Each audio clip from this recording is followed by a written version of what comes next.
손흥민이 결국 사과했다. 나도 사람이다. 오르테가가 잘 막았지만 넣지 못한 나의 책임.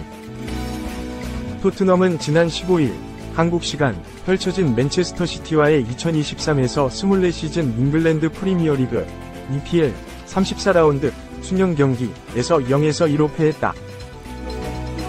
이날 경기에서 결정적인 찬스는 후반 41분에 나왔다. 0에서 1로 끌려가던 토트넘은 동점 찬스를 잡았다. 손흥민이 맨시티 수비진의 실수로 오르테가 골키퍼와 1대1 찬스를 잡았다. 손흥민은 단독 돌파 후 오른발 슛을 시도했지만 오르테가가 막아냈다. 위기를 넘긴 맨시티는 후반 추가 시간에 홀란드의 페널티킥 PK 득점으로 쐐기를 박았다. 경기 후 아스널 팬들은 손흥민을 향해 승부를 조작했다고 맹비난했다. 맨시티가 이날 토트넘을 상대로 승점 3점을 챙기면서 1위로 올라섰고 아스널은 다시 2위로 밀려났다. 만일 손흥민이 득점에 성공해 경기가 무승부로 끝났다면 아스널은 선두를 지켜내고 최종전에서 승리 시 우승을 차지할 수 있었다. 손흥민은 결국 자신의 실수를 인정했다. 영국 이브닝 스탠다드와의 인터뷰에서 손흥민은 맨시티를 상대로 최선을 다하고 싶었다. 다른 선택지는 없었고 승리에만 집중했다. 나도 인간이다. 오르테가 골키퍼가 정말 좋은 판단을 내렸다. 좋은 결과를 얻기 위해 노력했지만 찬스를 살리지 못한 것에는 나의 책임이 있다. 라고 아쉬움을 전했다. 토트넘은 이날 패하면서 유럽축구연맹, 우에파, 챔피언스리그, UCL 진출권 획득이 좌절했다. 토트넘이 승점 63에 그치면서 아스톤 빌라 승점 68가 4위 자리를 확보했다. 5위에 위치한 토트넘은 우에파 유로파리그 UEL 출전이 유력하다. 손흥민은 첫 시즌을 보내고 있는 엔제 포스테코글루 감독을 향해서 이번 시즌에 우리가 포스테코글루 감독과 함께 한 첫 시즌이다. 매우 긍정적이다. 우리는 다음 시즌에 더 잘해야 한다. 나는 그가 토트넘에 더 많은 성공을 가져올 수 있다고 믿는다. 구단과 선수, 팬까지 모두가 함께해야 한다. 고 목소리를 높였다. 토트넘은 21-0시 셰필드와의 최종전을 끝으로 이번 시즌을 마무리한다. 2. 손흥민 절친 워커. 맨시티 가서 우승만 18회 또 무관에 그친 캡틴 선. 정상 등극의 날은 언제쯤? 2015년 토트넘 이적 후 9년 동안 손흥민이 차지한 트로피 숫자는 정확히 0개다.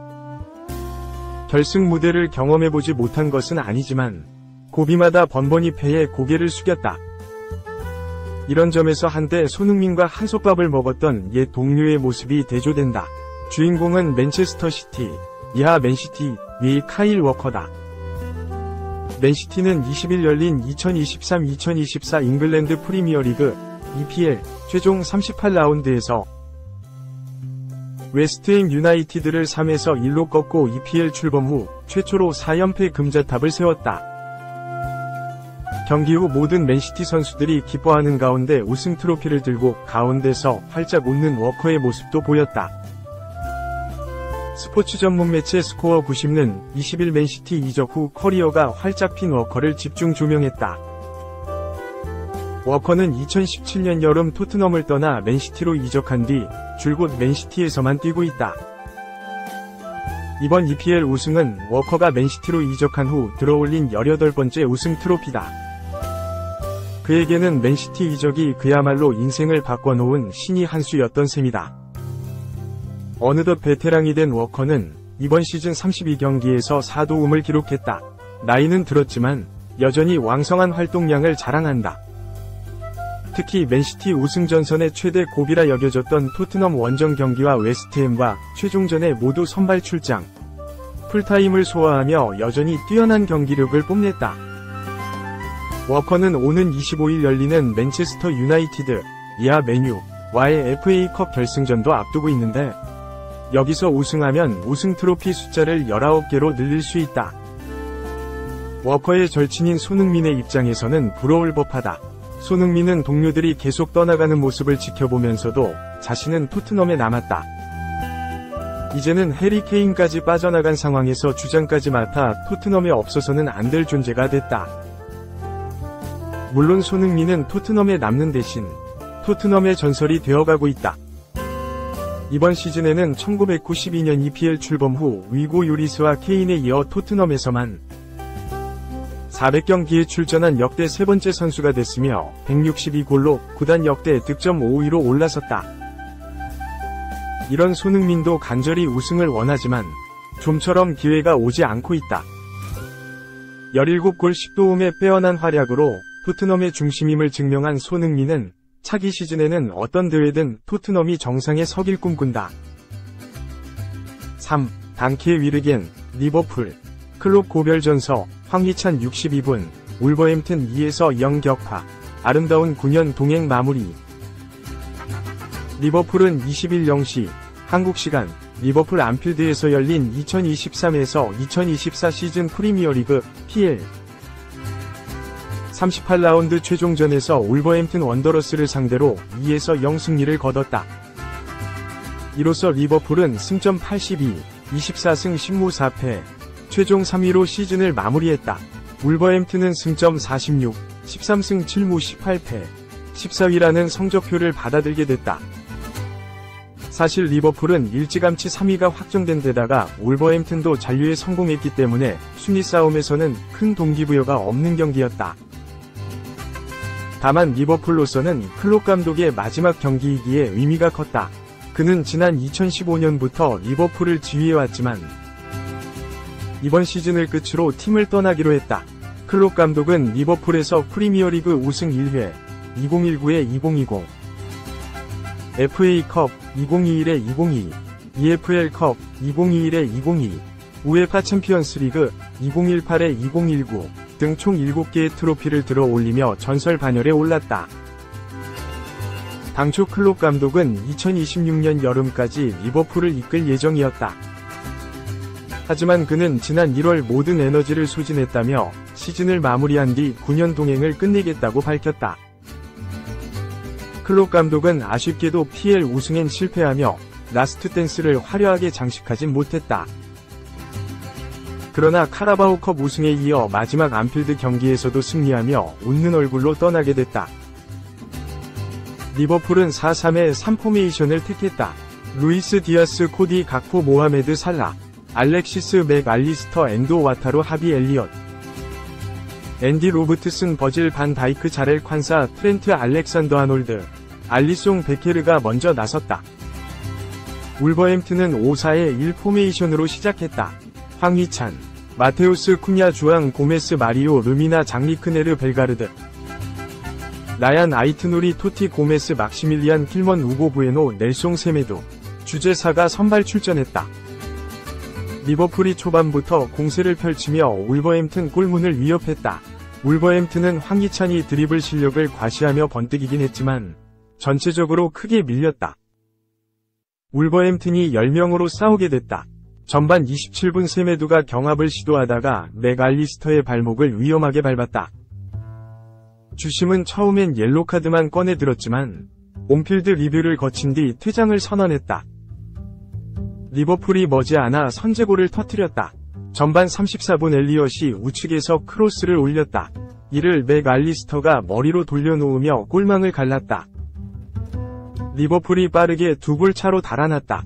전반 40분 코너킥 공격에서 살라의 슈팅이 골문 안으로 향했다. 울버햄튼 수비가 몸을 날려 걷어내는가 싶었지만 콴사가 발을 갖다 대며 추가골을 뽑아냈다. 클롭 감독이 아쉬움을 감추지 못했다. 후반 5분 각포가 압박으로 공을 뺏어낸 뒤 반대편으로 크로스했고 디아스가 수비 태클을 피해 발을 갖다 댔다. 골키퍼도 없는 상황이었지만 공은 크로스바를 때린 뒤 아슬아슬하게 골라인에 걸쳤다. 클롭 감독도 모자를 푹 눌렀으며 탄식했다.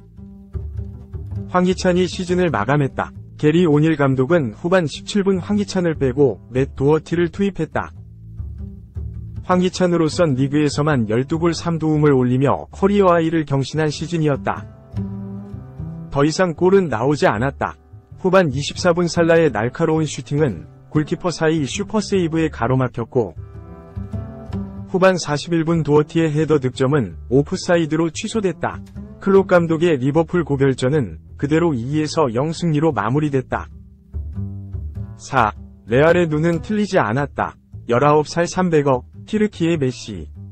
미친 재능 폭발, 7경기 6골. 레알 마드리드는 20일, 한국 시각, 스페인 비아레알이 에스타디오 데 라 세라미카에서 열린 비아레알과의 2023에서 2024 시즌 스페인 라리가 37라운드 원정 경기에서 4대4로 무승부를 거뒀다. 이미 리그 우승을 확정한 레알은 승점 94점 고지에 올랐다. 경기 후 세계적으로 화제가 된 선수는 알렉산더 쇠를로트였다. 쇠를로트는 이날 비아레알이 터뜨린 4골을 자신이 모두 해결해내면서 레알한테 치욕을 안겼다. 그래도 레알 팬들은 흐뭇할 만한 포인트가 있었다. 바로 길러의 미친 활약이다. 윙포워드로 선발 출장한 길러는 전반 14분 레알의 선제골을 맡았다. 루카 모드리치부터 시작된 공격이 호셀루, 브라임 디아즈를 거쳐 길러한테 연결됐다. 길러는 간결한 터치 후 깔끔한 슈팅으로 득점을 만들어냈다. 어린 선수답지 않은 간결함이 돋보였다. 길러의 선제골을 앞세운 레알은 호셀루의 추가골까지 나왔다. 쇠를로트한테 만회골을 허용했지만 루카스 바스케즈의 득점포까지 나오면서 3대1로 앞서기 시작했다. 길러가 다시 한번 마법을 부렸다. 전반 추가 시간 2분 바스케스가 공을 잡자 길러는 영리하게 빈 공간으로 침투했다. 바스케즈가 패스를 잘 뿌려줬고 길러는 페널티 박스 사각에서 침착한 마무리로 쐐기골을 터뜨렸다. 두 골 모두 공간을 인지하는 길러의 이해도가 눈에 띄었다. 멀티골을 신고한 길러는 최근 7경기에서 6골을 터뜨리는 미친 활약을 보여주는 중이다. 사실 시즌 초반만 해도 길러의 재능에 대한 팬들의 물음표가 사라지지 않았다. 부상으로 인해서 경기를 소화하지 못했던 것도 있지만 부상에서 회복된 후에도 카를로 안첼로티 레알 감독이 길러를 내보내지 않았기 때문이다. 길러가 출전 시간 확보를 위해 레알을 떠날 것이라는 루머도 있었다. 그러나 길러는 자신의 재능이 탁월하다는 걸 스스로 증명해내면서 출전 시간을 따내고 있다. 지난 3월 셀타 비고에서 첫 골을 터뜨린 후에 계속해서 골맛을 보고 있는 중이다. 레알이 지난 여름 이적 시장에서 길러를 영입하기 위해 튀르키예 이스탄불까지 날아가서 영입작전을 펼친 이유를 제대로 증명하는 중이다. 레알은 성인 무대 경험이 많지 않았던 길러를 위해 2천만 유로, 약 294억 원을 투자하는 도박을 감행했다. 레알의 도박은 지금까지는 초대박 각이다. 아직 성인도 아닌 2005년생의 선수가 레알에서 재능을 인정받아 리그 10경기 만에 6골을 터뜨린다는 건 절대로 쉬운 일이 아니다.